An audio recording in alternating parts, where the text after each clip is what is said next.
May 7 kilalang pating sa mundo na kumakain ng tao. Malalaking isda na kilala sa pag-atake sa tao. Buong buhay ko, nabighani ako sa mga isdang ito. Kamakailan, sinubukan kong kolektahin silang 7, pero 3 pa lang ang meron ako ngayon. Ngayon, magdadagdag tayo ng isa pa sa listahan, ang pinakamabihira sa mundo. Bago bumili ng isda, ipapakita ko muna ang mga nakuha natin.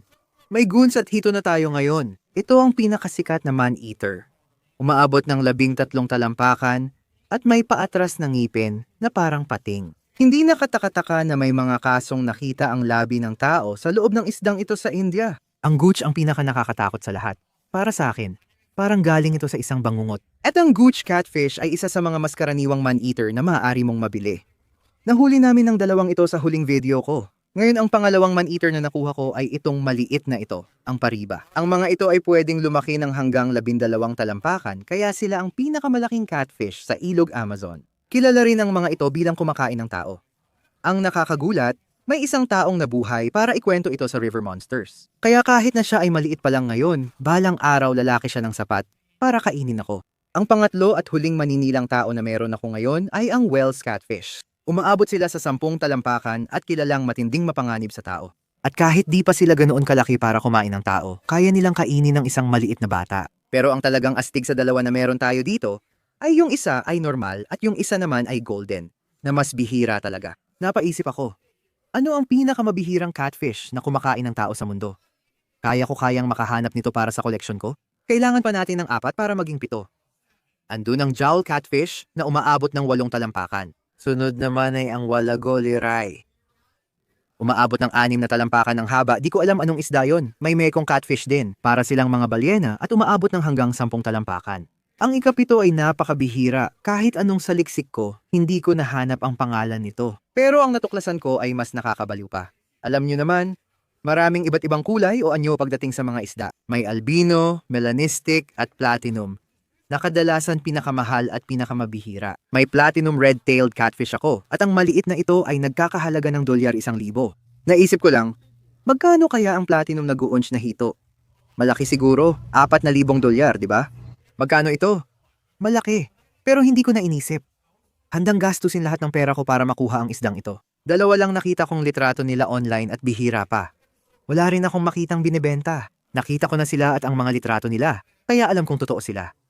Huling opsyon ko ay tanungin si Zach kung matutulungan niya akong makahanap. Si Zach ay may-ari ng isang tindahan ng mga bihirang isda, kaya naisip ko na siya lang ang tanging pag-asa ko. Sabi ni Zach alam niya ang mga ito, pero hindi pa siya nakakakita na binibenta. Di ko lang alam kung makakahanap kami. Ngayong galing pa sa may-ari ng tindahan ng mga bihirang isda, hindi talaga iyon ang gusto kong marinig. Nag-move on na lang ako at limot ko na lahat, pati pag-asa at pangarap kong magkaroon ng pinakabihirang pating na kumakain ng tao. Dito na naging kakaiba ang kwento. Pagkalipas ng 6 na buwan, pumunta si Zach sa Japan para bumili ng koi, gaya ng dati niyang ginagawa. Habang nandoon siya, natagpuan niya ang platinum goonch catfish at 2 albino goonch catfish. Hindi man kasing bihira at mahal ang albino, gusto ko pa rin talaga yung platinum. Ang banal na kupitan ng mga pating na kumakain ng tao. Ngunit ang problema, nakita niya ang mga ito sa Japan. Di niya ako tinawagan hanggang 1 buwan ang lumipas. At anumang sandali, maaaring mabenta na ang mga goonch catfish na ito. Pagkalapag niya, nag-text agad siya. Kakalanding ko lang sa Miami. May mga opsyon ako pero kailangan nating magmadali kung interesado ka. Nakuha natin pre. At bago ko pa man mabasa, nag-reply na ako. Kunin ko yung platinum. $3,500 pala. Tinanggap ko na lang yung $3,500. Diyos ko, ano bang nagawa ko? Dapat pala, chinek ko muna yung presyo. Handa akong gastusin lahat ng meron ako para makuha ito. $3,500 pa tapos may shipping pa. 4,000 para sa isang isda. Yan na ang pinakamahal na isdang nakita kong binibenta. Ngayon na ang araw mga tol. Kukunin na natin ito. Hindi lang ito ang bihirang isda na nabili natin ngayon. Habang naghahanap ako ng platinum goonch catfish online, may nakita rin akong isa pang sobrang bihirang isda na inaasahang darating ngayon. Panoorin nyo ang video para malaman ang iba pa naming nakuha. Kailangan ko rin pumunta kina Zach at wala akong mapaglalagyan ng isda. Dahil hindi ko inakala na makukuha ko talaga ang isdang ito. Hindi ko talaga napag-isipan ng bahaging ito. Pero may naisip ako. Gumawa kami ng malaking kulungan para sa goonch catfish. Kaya agad kong naisip ilagay ito sa predator pond. Dito ko nilalagay ang malalaki kong isda, lalo na ang lumalaking goonch catfish. Pero Baka medyo maliit pa ito ngayon kasi marami tayong malalaking red-tailed catfish dito. Kung gusto nilang kainin ng isda, kaya nila. Kaya nagtayo kami ng maliit na kulungan. Tingnan mo, pinapanood na ito ng sturgeon. Nagtayo kami ng kulungan dito. Ilalagay muna natin ang goonch dito hanggang sa lumaki-laki siya, tapos saka natin siya isasama sa iba pang mga isda. Ay, sandali, tumatawag si Zach. Tumatawag si Zach. Sandali lang, sandali lang. Baka nandito na ang isda. Nandito na. Nandito na. Oo, pumutok ang bag. Naku, mabilis ba? Pero ayos pa rin. Salamat sa Diyos. Sige. Pupunta na tayo doon. Panahon na para kunin yon. Tumawag lang si Zach at sinabi niyang dumating na. Pero may problema. Sabi niya, pumutok ang bag habang ipinapadala. Sana ayos pa ang isda. Pupuntahan na natin ngayon at iuuwi para ilagay sa pond. Mga tol, sobrang excited ako. Kita-kit sa tindahan ng isda para kunin ang bago nating pating na kumakain ng tao. Ang intense ng nararamdaman ko. Nagpadala sila ng video. Lupay-pay na yung bag. Kailangan nilang maglagay ng oxygen sa bag. Naglalagay kami ng oxygen ngayon. Sinusubukan pa rin nilang iligtas yung isda. Sana mabuhay siya. Diyos ko, ang stress ko na. Kailangan nating umalis. Nako, buhay pa dapat. Tapaw. Kung patay na ang isda, mawawala ba sa akin yung 4,000 dolyar? Mukhang oo. Sana buhay pa siya. O sige, nandito na tayo sa lawa mga doktor para kunin ang kumakain ng taong hito. Tara, hanapin natin si Zach. Excited na akong makita ang iba dito. Lagi silang may kakaibang hayop. Oh, ayan. Fly river turtle nasa mesa. Umaabot sila ng 8,000 dolyar. Kaya kung akala nyong malaki na gastos namin, itong video na to, kung magla-like kayo, baka balikan namin at bilhin ang hayop na to ng 8,000 dolyar. Grabe. Oh, Zach. Hi bro, kamusta? Tulad ng sabi ko sa telepono, may konting problema pero inaalagaan namin siya at binibigyan ng oxygen. Ayos naman siya. Buhay siya, maayos siya, nagpapahinga, nasa likod. Bigyan lang natin siya ng kaunting oras tapos ipapakita ko siya sa'yo. Tinitiyak nilang maayos siya sa likod. Habang naghihintay, may dala ka pa ba? Baliw ka talaga. Tingnan mo yan, meron ka ring maliit na baby tigritus. Tingnan mo tong batang to, ang bilis niyang lumaki. Yan ba ay mabuo? Isa yang embu puffer. O Zach, may dala ka na naman pare. Si Pipa. Magkukunwari ba siyang patay? Tingnan mo. Grabe, literal na alien na pala kayan mga tol. Tingnan mo paa niya, parang ayaw niyang ilabas. Tingnan mo. Seryoso, buhay pa siya. Ang dami mo ring malalaking garamix dito. Parang 5 na yata dito. Oo, tuloy-tuloy lang silang lumalaki. Lumalaki sila ng sobra pare. Tingnan mo yung sturgeon na yun. Ang astig ng itsura. Grabe, sunod-sunod lumalabas. Tingnan mo tong baby ripso catfish. Ang cute nila pare. Ayos astig. Kakagaling mo lang sa Japan, di ba? Tara, tingnan natin yun. Ay grabe pare, ano? Tingnan mo kung gaano kalalaki ang mga koi na to. Tingnan mo yung umbok sa likod. Grabe, magkano kaya ang mga koi na to? Karaniwan, itong koi siguro dolyar. 500 pataas. Mas mahal pa pala ang goonch catfish ko kaysa dito. Depende kung gaano sila kabihira. Kapag mahirap hanapin, mahal ang presyo. Swerte kung makahanap ka ulit ng platinum goonch catfish. Hindi mo na siya makikita ulit. Pwede natin siyang lapitan kung gusto mo. Sabi niya, ibabawl natin at kukunin ng koi. Di ko alam ibig sabihin nun. Ay hello! Nakita ko na ang goonch catfish. Sumilip ako ng kaunti. Grabe ang laki niya. Ganito siya kalaki. Pero bago pa namin masilip ng mabuti ang goonch catfish, kailangan munang hulihin ang dambuhalang koi. Pare, sobrang laki niya talaga. Oh, ayan na. Anong nangyayari? Hindi mo talaga alam kung anong makikita rito. Grabe pare, ang laki niya. Tingnan mo ang mga kaliskis at ang kislap ng bawat isa. Ang ganda niyan. Tol, kung gusto nyong bumalik at bumili ng totoong Japanese koi, sabihin nyo lang. Pwede nating gawin yon. O, kukuha pa tayo ng isa. Grabe, mag-ingat, nasa splash zone tayo. Gusto kong makita kung alin ang mas malaki. Mas malaki talaga yan. Lupit! Mag-comment kayo, mga tol. Ito na ang pinakamalalaki na nakita ko. Dati akala ko hindi na mas titindi pa. Hiniling ni Zach na tulungan ko siyang ibalik ang koi sa pond gamit lang kamay namin. Sigurado ka? Oo. 1, 2, 3. Ay, Diyos ko. Ayan. Salamat sa Diyos, hindi ko yon nabitawan. At pwede mong gawin ng ganito para parang nahihilo. 1 tupa. 1, 2, 3. Ayan na, perpekto. Kaya kong mag-ikot sa tindahan ni Zach buong araw, tinitingnan ang mga kakaibang gamit niya. Pero nandito kami para bumili ng isda, kaya hahanapin namin yung isa pang sobrang bihirang isda. Nasaan si Zach? Zach? Grabe, ang laki nito. Cross River Puppet, grabe ang ngipin. Mga pare, ayun mismo. Tingnan nyo ang mga kambing na to. Nandyan ang pinakamabihirang freshwater pufferfish sa mundo. Para lang malaman nyo kung gaano ito kabihira. Sabihin mo sa kanila kung magkano ang pufferfish. Para sa'yo, ilang libo, pero sa iba, mga 750 o 770. Oh, Tara na. ang mga pufferfish na ito ay sobrang bihira. Parang holy grail ng pufferfish. First time ko makakita ng ganito. Papakainin na natin sila, alam naming gutom kayo. Di mo kami pinapansin? Tingnan mo, grabe ang pattern at mga tuldok niyan. Ang ganda ng pula, tingnan mo bibig niya. Sige, sa pagkakaintindi ko, sobrang bihira sila kasi mahirap talaga silang kunin. Galing sila sa isang ilog na sobrang hirap daanan at sobrang hirap para sa mga tao na makarating doon at mahuli ang pufferfish na ito. Meron tayo ngayon at iuuwi natin. Grabe ang astig nito mga tol. Dalawa ang bihirang isda natin ngayon. Panahon ng ilagay sa bag ang pufferfish at pagkatapos ay ang man-eater. Kailangan naming mag-ingat sa isdang ito dahil isang maling galaw lang, pwedeng matanggal ang daliri mo. Ay, tumatakas siya. Ayan, nakuha na.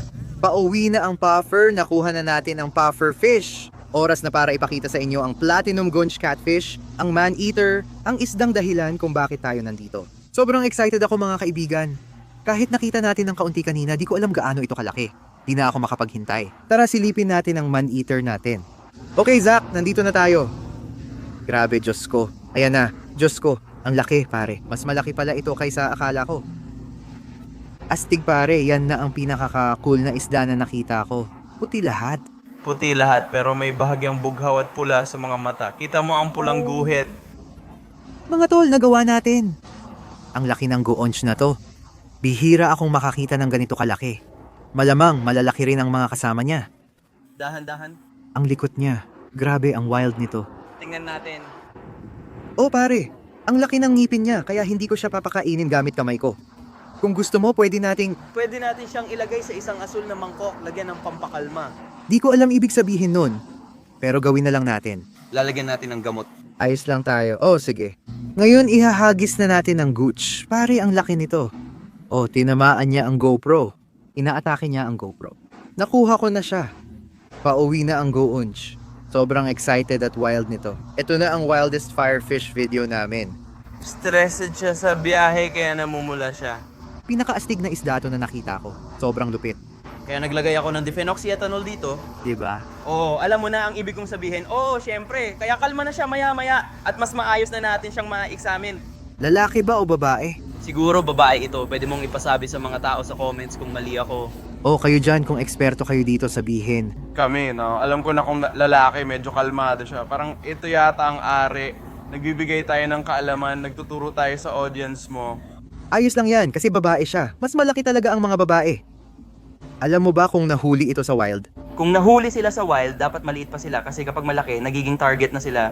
Mga albino sila, kaya madaling makita. $5,000. Ililipat ko sila dito para masukat, mga 12 hanggang 18 sentimetro ang laki. Naloko tayo. Ayan na. Mas malaki yan kaysa 18. Pulgada, 19. Tingnan mo kung gaano na tayo kalayo, Zach. Nagsimula tayo sa pagbili ng isdang nagkakahalaga ng $200 at ngayon, nandito na tayo. Ano ang susunod? Fly River Turtle, $8,000. Di ko alam. $8,000 na pagong. Habang siya ay sedated, ito ang pagkakataong ipasok ang daliri sa bibig. Sigurado ka bang sedated siya? Zach, hindi. Tama mo? Hindi pa, gumagalaw pa siya. At ngayon mga pare, oras na para ilagay sa bag ang gonch catfish para dalhin sa bahay ko. Tingnan natin. Pupunta na ako, tulungan mo ako pare. Gusto mo bang itulak ko siya? Huwag mo akong kagatin. Eto. Lalaki lang. Ayan na, madali lang. Ayos pare, ang astig nun. Kailangan na lang naming bayaran ng isda at isakay sa truck. Nakuha ko na ang pufferfish. Si Zach naman may platinum gunch. Isasakay na namin sa truck at uuwi na. Grabe mga tol. Mag-like na kayo ngayon. Ito na ang pinakaastig na pagbili ng isda na video sa YouTube. Tara na, uuwi na kami ngayon. Sige mga tol, nasa bahay na kami kasama ang dalawang bihirang isda. Nakuha na natin ang platinum gunch at cross river puffer at ilalagay na sila sa bagong tirahan. Uunahin natin ang cross river puffer. Grabe mga tol. Ito raw ang pinakabanal sa lahat ng pufferfish. Ilalagay na natin sila sa bagong setup na aquarium. Sige, ilalagay natin ang bag dyan para makapag-acclimate. Habang nag-acclimate siya, kukunin natin ang platinum gunch catfish at ilalagay sa predatory pond. Tingnan nyo yon mga tol. Nakuha na natin ang platinum gunch catfish. Ilalagay na natin siya sa pond para maka-acclimate. Oo, talagang kailangan natin ng kulungan ngayon na tinitingnan ko siya kumpara sa malalaki nating red tail. Kung gusto nila, pwede nilang gawing masarap na pagkain ng goonch catfish. Pero ayaw natin yun. Mali na aabot ng 4,000 dolyar. Tingnan mo ang daming hito sa likod. Nagsisiksikan sila. Habang sinasanay natin ang goonch catfish, papakainin muna ang ibang isda. Kahit nakakulong siya, gusto nating tiyakin na walang isda ang papasok o sisira doon. Pakainin na natin sila. Meron tayong malaking bag ng tilapia at pakakainin natin lahat ng malalaking isda. Ayan na sila. Nako, huwag hayaang kunin ng red tail. Grabe kayo. Paborito ko na ang mga sturgeon. O tingnan mo. Diyos ko, hindi natin nakuha. Diyos ko, si Ian kinain niya lahat ng tilapia. Kailangan pa nating magtapon ulit doon. Sige, ayan na. O tingnan mo yan. Ayun, nandoon ang hybrid. Nilunok niya. Ang saya nun, mga tol. Pero gaya ng sabi ko, ang araw na to ay para sa pagbili ng bihirang isda. At kanina nabanggit ko na nag-order tayo online. At ngayon, dapat darating. Sa tingin ko, kararating lang talaga. Buksan na natin ang isda na to. Di na ako makapaghintay makita nyo to, mga tol. Sobrang bihira nila. Tara, kunin na natin sila. Ang laki ng kahon na to, oh. May isda dito na siguradong hindi nyo pa nakita. Bihira akong umorder online. Pero nung nakita ko to, alam kong di ko pwedeng palampasin. Sige, tara na, tignan natin kung ano ang nakuha natin. Grabe, sobrang excited ako. Para talaga itong alien. Paano ko ba bubuksan to? Eto na. Tingnan nyo, bubuksan na natin. Ay, hindi maganda. Basa siya. Pumutok ang bag, gaya ng sa goonch catfish. Bakit lahat ng bag pumuputok? Yan ang isda. Mukhang normal naman ngayon. Sinasabi ko pag nilabas ko to sa bag, magugulat kayo. Ano yan? Saan galing yan? Buhay pa ba yan? Di ko alam kung humihinga pa. Sige, ilalabas na natin to. Mga pare, gumagalaw siya. Oo, tingnan nyo, gumagalaw siya. Buhay siya. Salamat sa Diyos, mga pare. Ito ang Pacman catfish. Mamaya malalaman nyo kung bakit ganyan ang pangalan niya. Sige pare. Oo, ang laki rin niya. Ilang beses ko lang nakita ang mga ganito sa mga video sa buong buhay ko. Katulad ng platinum goonch catfish, di ko alam kung totoo sila. Wala pa akong nakitang binibenta, pero nung nakita ko, bumili na ako. 600 dolyar siya, kaya mahal ang mga isdang ito. Kakaiba rin itsura nila, lalo na ang bibig niya. Ganyan ang hugis niyan ay dahil ang mga isdang ito ay nagtatago sa buhangin at mga ambush predator. Kapag may dumaan na isda, agad nila inaatake.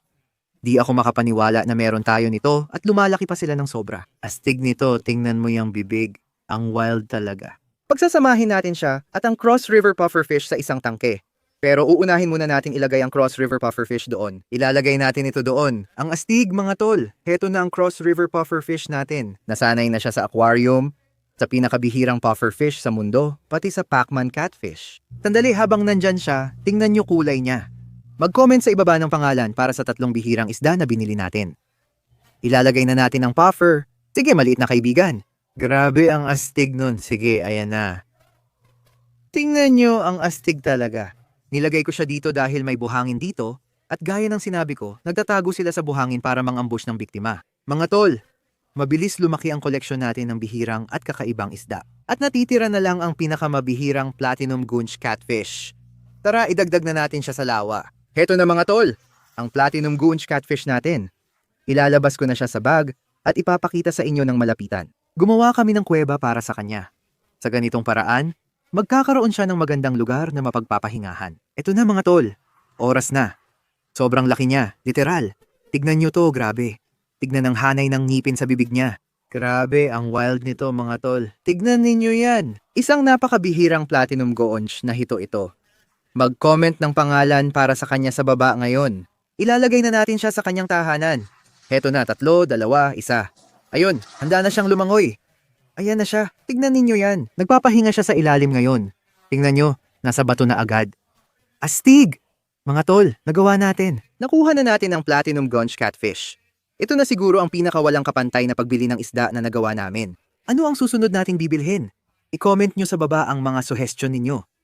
Kung nagustuhan ninyo ang video na to, paki-like na rin. Mag-subscribe sa baba. Kita-kits sa susunod. Paalam!